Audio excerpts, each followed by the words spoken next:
All right. So, you saw we just played a block it. So, obviously that's fun with interactions and games to put our learning into practice. So, 6 questions. And let's discuss our answers right now.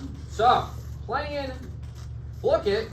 If I graded this like an actual test, not bad. 81, but who would not be happy with 81 on a test? So that's overall with the class. So that means correct percentage how you answered, but obviously there's a strategy behind block it. Let's go over the answers to the questions. That's the most important thing. So, I need 1 volunteer for each question. And you saw this repeated as you played block it? We did? No, that was the wrong one. Sorry. Let me go to the right one. That's all right. There's plenty of blockets that we'll play. Here we go. That looks familiar. All right, what we discussed yesterday, S-M-A-R-T. What does the A stand for, Dean? Achievable. So, here's an example for what you have to work on today with a budget. What is not achievable, or let's say realistic, when you're planning this? What is something you shouldn't tackle when you're doing this? Yes? Getting $100,000 in 2 days. Yeah. Saying that, I'm going to budget for a trip that's going to cost me $100,000. When you set your trip budget, this should be like you're planning a trip in high school. So think about it. I hope that you guys start working in high school. Will any of you realistically, relating to the SMART goals and achieve, A, do you think you're actually going to be making $100,000 in high school? I mean, you could. You could, but the chances of that happening, very slim, right? So guys, when you're doing the budget, think about planning as if you were a high schooler. You're taking a trip with some of your friends. This is how I want you to look at it, because some of you actually will. I did this in high school. Me and my friends went down to Florida. But we realized doing this, we couldn't fly. Too expensive. We drove, and we had a budget along the way. Who's paying for gas? Who's paying for a hotel? How are we splitting costs up? This is how I want you to look at that. But it all goes back to this, right? SMART. I got to set specific, measurable, obtainable, realistic, and timely goals, or else it won't happen. That's what you're going to be starting today. All right, question 2. Good, Dean, on the first one. Question 2. How many years is the average length of a mortgage? 15 to 30 years. 15 to 30. So, guys, your biggest expense in life generally will be a mortgage payment. You have to pay that over 30 years. What does that mean? Every month you have a bill over 30 years. You have to pay for your house. Typically. Your job is, I'm going to give you advice right now. Again, it's not about just what we learn in class, helping you out later in life. Here's the trick. You get a 30-year mortgage. If you pay extra each month, you knock that down by 10 years. So you imagine paying off your house in 20 years instead of 30. That's a magic trick. So, if you're able to do that, but again, it goes back to budgeting. Because if you make this amount and you're spending on other things, you won't be able to pay it off quicker. You could. Everything's a possibility, but you have to manage your money, right? Yeah, you become Elon Musk. Yeah, unless you're Elon Musk, right? But not many people make that much money. Richest person in the world right now, yes. Oh, you want to answer the third question. So, what is a retirement plan that most full-time jobs offer? What's it called? 401k. Who has heard of a 401k without me reviewing this? This is a big thing that parents, guardians talk about. I'll give you advice here. As soon as you get a full-time job, set it up. If an employer asks you, do you want an option to elect a 401k? You want to say yes. Simply, it's a savings account. They take a portion of your money and they put it in there, and the right ones that do it typically are millionaires if they start when they're 21. The ones that won't have enough money to retire start at like the age of 40, right? If you don't elect to do it when you're young, it's less savings over time. So make sure you do that. Remember that when you get your first full-time job. Emma. Yup. We're going to go with question 4 after I approve this. And then Maddie, I see yours. So, question 4. Oh, wrong screen. Let's go back to book it. Sorry.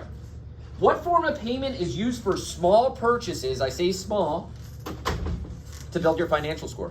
Jasmine. Credit card. Who has a credit card currently in here? As a vendor card. I will give you advice. Get a credit card as soon as you have a job. And that could be in high school. Why? Because most of you probably want to buy what in high school? Car. They look at your credit score, and if you don't have credit attached to your name, they're probably not going to approve you. So keep this advice. As soon as you get a job, get a credit card. Now, the biggest thing with a credit card, what's the easy rule of thumb in business? Never get any more. If you have a credit card, what is the rule? Never go over. You have to pay it off each month, so don't spend more money than you have. You have to pay it off each month to build your credit score. Keep that in mind. But credit is a good thing. Credit cards are not necessarily bad unless you don't pay it off. All right, 2 more. Question 5. What financial account is typically connected to your debit card? Credit card. Checking. Checking account. Who has used an ATM card before, a debit card? Who has been and went to like a Wawa or gas station and actually went into the machine and withdrew cash? So, Mason, when you go to the ATM, it gives you 2 options. What are they? To withdraw from what and what?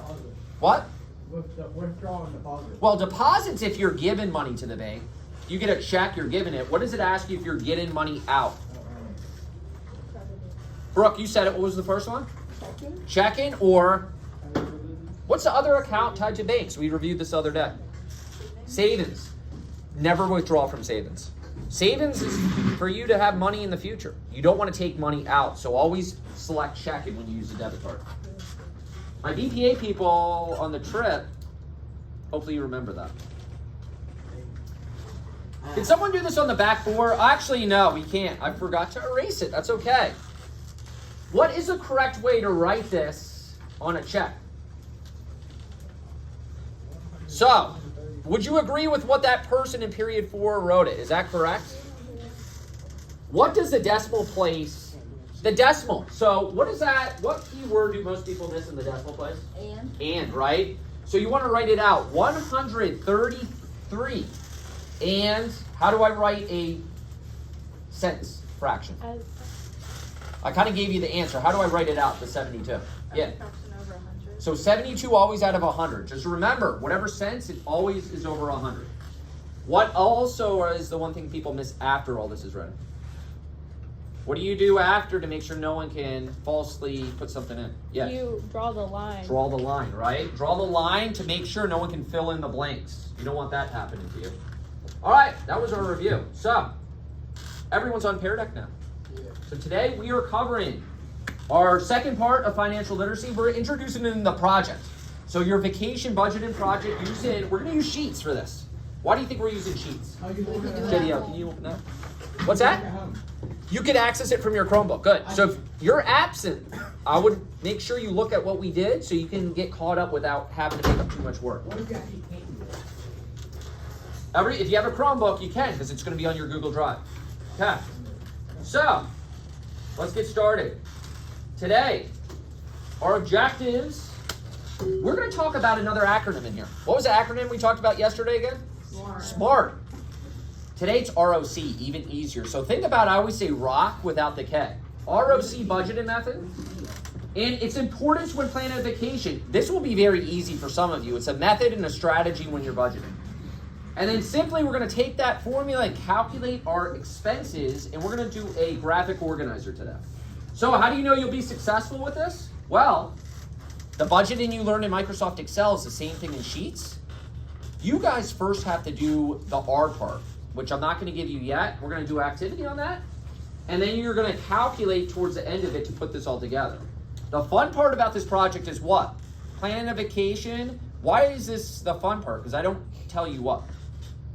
Let's do. Yeah, it would be unfair if I was like, okay, Olivia, you have to go to Florida. Brooke, you have to go to Massachusetts. Like, this is a place where you actually want to go to maybe in high school and put that budget together. So, the 3 assessments. So, we already did one of the assessments today. Now, when I say assessment, I know that scares some of you. They're basically to test your learning on this. So, we already did our interactive game, Look It. We saw the results from that. Pear Deck, you're going to write a few observations there and feedback for me. And you have a choice of whether to do this on paper or using Pear Deck. We're going to fill out a graphic organizer right now. Okay. So there's our Look It game. Let's go to our next. I want you guys to partner up. Why I like you to partner up is we can learn from others here. So I'm going to give you a choice right now. Let me explain this. Who prefers to do a graphic organizer with a pen or pencil? Anyone? Raise your hand. Or who wants to do this electronically? I'll give you an option. Electronically, let's vote. Who wants to do it on paper? Okay, that's fine. So the ones that raise their hand, I'll give you a paper copy. Others, if you prefer electronically, open up that link right now. The link is basically this, that you can type in instead of write. Yeah. Yes. So Maddie, I'll give you a paper when you get back. That's fine. You're running. All right. Wait. Whoa. Okay. Let's get back to this, guys. Let's stay focused here. All right. Here's how the partners are going to split up the work. Yes, each person has an activity. So one option, one person's going to answer these questions using Paradigm. The other partner is going to fill out this either paper or through that link right here. If you have this link open right now, you're doing electronically, what do you have to do? Make sure it's shared to me so I can grade it. Do that right now. All right. Let me explain this activity. If I open up this link, it looks like this, electronic version. This is called the 50-30-20 budgeting rule. What do those numbers add up to? 100%. So this is 100% of the money you have. This is a general life rule for budgeting. Forget about vacations for a second. What this model shows you is, let's say you make $1,000 bucks. We're going to make this very easy. How much money, let's see my business whiz in the room. If I make $1,000 bucks, how much should I spend on needs? 300. 50%. Which is, if I have $1,000 bucks, $500. $500. So you need to think about this as you start to earn money. Now, what are needs? Let's define that. Food. Transportation. A place to stay. Shelter, we call it. So that could be a hotel on your trip. That could be your house, rent. What else is a need? Water. Of course. Which I'll put water and food into the same category. Beverages, food, anything you need to live off of. A necessity, we call it, or a need. Now, I say this with a smile. What's a want? Clothes. Me. New clothes. So I want those brand new pair of Jordans, right? I want that new Stanley water bottle with that custom graphic on it. Wants are things that you don't need to live off of, but it's simply what you want. I call these luxuries. We all have them, but how much, if I have $1,000 bucks, should that only be spent on? $300. If I make $1,000 bucks, I got to make sure I'm not spending over $300 that month. Usually people do the opposite. This turns into wants, this turns into needs, and that's where you get into trouble. Because, I'll give you a good example here. Once, let's say rent's in here, and you spend all your money on wants, you don't have enough money to pay for your rent, the bills, transportation, which are necessary things for you to live. All right, the last thing, here's where it gets a little bit confusing, but I'll explain. Out of our pizza, I call it, the little slice is 20%, which is savings. It's like our 401k. If I make $1,000 bucks, this is tough for me to say. How much money should I not touch? 200. I need to put 200 to the side because I might need it in the future. So, on your budget and trip, you might not spend your entire budget, knowing that when you get home, you have to do what things? Buy more food for your own house. That's it. Restock your fridge. I said for like you get housekeeping on where you're at, you have to pay them and like tipping. Exactly. But also when you come back, you could open up your mailbox and realize you have a couple bills to pay. And if you spend it all on vacation, you're going to have to use your credit card and be in more debt. So that is where people get in trouble. The rule of thumb is 20% of your paycheck should be pushed aside into your savings account. Why? Not easy to do. It's called an emergency fund. You never know when you need it, right? Something happens. Let's say you get back. Oh my gosh, I've had friends this happened to before. They get back from a vacation and their pipes burst in their house. If they spent all their money on their vacation, what's going to happen? They won't have any money. They can't repair. They all of a sudden they start their car, the engine doesn't start when they get to the airport. They have a flat tire. That's what I'm talking about with pushing your money to the side. Saving. All right. Does everyone understand what to do for this graphic organizer? Yeah. Who wants the paper copies again? All right, let me pass these out for you. And then you can fill this out. So I need one partner, Access and Pear Deck, to fill out the questions. And the other one, either electronically or this, We're gonna post. All right, let's get started. Are you gonna do that one? Actually, I want this person to pull this up. No, I got one. Who else wants a paper copy? The concert tickets, I'm gonna go to Max.